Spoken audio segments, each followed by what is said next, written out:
This channel does not promote any violent, harmful or illegal activities. All content provided by this channel is meant for an educational purpose only.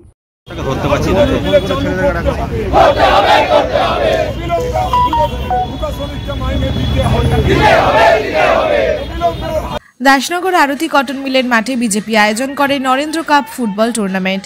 আজ এই tournament উদ্বোধন করতে আসেন পশ্চিমবঙ্গ রাজ্য বিজেপির সভাপতি সৌমিক ভট্টাচার্য। ক্রীড়া প্রতিমন্ত্রী মনোজ তিওয়ারির নেতৃত্বে তৃণমূল কর্মীরা সৌমিক ভট্টাচার্যের গাড়ি ঘিরে বিক্ষোভ দেখান। ঘটনাস্থলে বিরাট পুলিশ বাহিনী এবং র্যাব, পুলিশের সঙ্গে ধস্তাধস্তি। তৃণমূলের দাবি, অবিলম্বে আরতি কটন মিলের শ্রমিকদের বকেয়া বেতন, বোনাস এবং গ্র্যাচুইটি দিতে হবে। যদিও সৌমিক ভট্টাচার্য বলেন তিনিও চান শিল্পের উন্নতি হোক, শ্রমিকদের পাওনা গন্ডা যাতে মিটে যায় এবং জুট মিল সহ শিল্পীদের পুনরুজ্জীবন ঘটে, তার চেষ্টা আছে কেন্দ্রীয় সরকারের। প্রসঙ্গত, খেলা আর মেলা নিয়ে রাজ্যের সরকারকে কটাক্ষ করতে শোনা যায় বিরোধী দলের পক্ষ থেকে, আর সেই খেলারই উদ্বোধন করতে আসছেন সেই বিরোধী বিজেপি নেতা। এই প্রসঙ্গে মনোজ তিওয়ারি বলেন, words Bengal thinks to take. এই প্রসঙ্গে মনোজ তিওয়ারি বলেন, words Bengal thinks today, India thinks tomorrow. রাজ্যের প্রকল্পকে নকল করে কেন্দ্র। আপনারা দেখছেন আনন্দ বাংলা সবার আগে।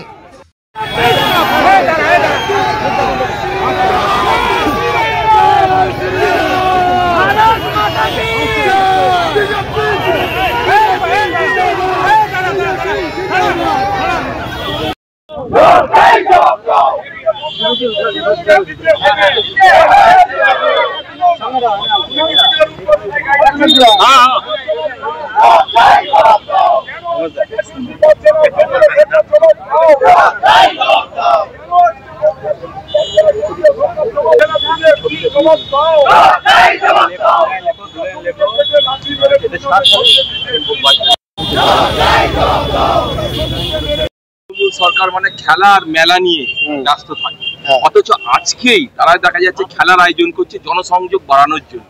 কি বলবেন, এটা কি তৃণমূলকে কপি করছে? তৃণমূলকেই তো কপি করে। What Bengal thinks today, India thinks tomorrow.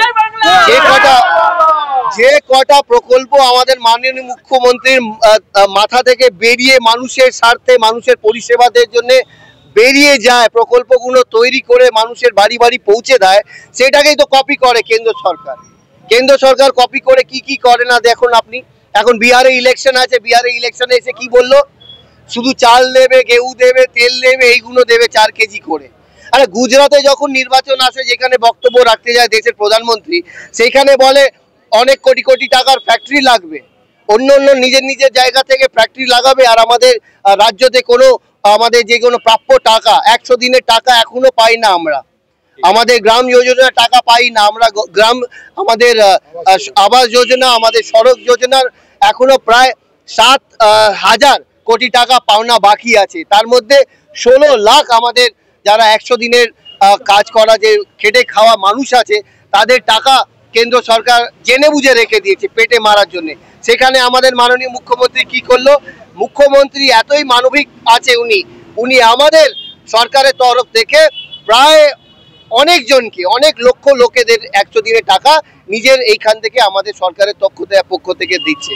তার মানে একদিকে আমাদের মানবিক চিন্তাধারার নেত্রী মাননীয় মুখ্যমন্ত্রী, যুব নেতা অভিষেক বন্দ্যোপাধ্যায় যেভাবে মানুষের স্বার্থে দিল্লির বুকে গিয়ে আমরা প্রাপ্য টাকা পাওয়ার জন্য লড়াই করেছি, সেখানে মন্ত্রীও তাদের গিরিরাজ সিং মন্ত্রী পালিয়ে গেছে, তারা ভয় পেয়ে তাকে দেখাই করেনি, পালিয়ে গেছে। সেভাবে আমার মনে হয় অন্যদিকে যদি দেখো, তারা নোংরা রাজনীতি, ইন্ডিয়া পাকিস্তান, ধর্মকে নিয়ে শুধু মারামারি, এই করে মানুষের কাছে একটা ভুল বার্তা দেওয়ার চেষ্টা। আর আজকের দিনে এই খেলাটা আর চোখে দেখা যাচ্ছে না। সাধারণ মানুষ হিসাবে আমরা তো দেখতে পাচ্ছি না বটেই, কিন্তু আপনাদের চোখেও আপনারা যাচ্ছি স্বামী বিবেকানন্দের ঐতিহাসিক শিকাগো বক্তৃতার দিনে কচ্ছ থেকে কোহিমা, সোমনাথ থেকে গৌহাটি, কাশ্মীর থেকে কন্যাকুমারী, সারা ভারতবর্ষের সমস্ত জায়গায় আজকে এই ফুটবল টুর্নামেন্ট চলছে নরেন্দ্র কাপ। কারণ আজ শিকাগো বক্তৃতার ঐতিহাসিক দিন। পরাধীন ভারতবর্ষের মাটিতে দাঁড়িয়ে যিনি বিশ্ব শান্তির স্বপ্ন দেখাতে পেরেছিলেন, ভারতীয় বহুত্ববাদ, ভারতের মত প্রকাশের অধিকারকে যিনি সারা পৃথিবীর মানুষের সামনে তুলে ধরেছিলেন, তার প্রতি সম্মান জানাতেই আজকে 11 তারিখ থেকে 17 তারিখ পর্যন্ত এই নরেন্দ্র কাপের আয়োজন করা হয়েছে। 17 তারিখ আমাদের বিশ্বকর্মা পুজো, একই দিনে আমাদের পৃথিবীর জনপ্রিয়তম রাজনৈতিক ব্যক্তিত্ব দেশের প্রধানমন্ত্রী নরেন্দ্র মোদীর জন্মদিন। সেই জন্যই আমি এখানে এসেছি। আমার উদ্দেশ্য কোনো রাজনৈতিক দলকে আক্রমণ করা নয়। কোন মন্ত্রী প্রতিবাদ করেছেন, মিল বন্ধ থাকলে মিলের মজদুররা তো চাইবেনি সেটা খোলা হোক, তা আমিও চাই। পশ্চিমবঙ্গে হাওড়াকে একসময় সেফিল্ড অফ ইন্ডিয়া বলা হতো। আমি হাওড়া থেকে আমার রাজনৈতিক জীবন শুরু করেছি। তো 40 বছর আগে বেলিলিয়াস রোড, বেনারস রোডে যে চেহারা দেখেছিলাম আজকে তা নেই। পশ্চিমবঙ্গের বহু কলকারখানার দরজায় শুধু তালা পড়ছে না, সেই জমিগুলো বিক্রি হয়ে যাচ্ছে। এই অবস্থার যাতে পরিবর্তন হয়, পশ্চিমবঙ্গে ভারী শিল্প যাতে একটা পুনরুত্থান দেখতে পায়, এখানে যাতে নতুন বিনিয়োগ আসে এবং আপনারা দেখছেন আনন্দ বাংলা, সবার আগে।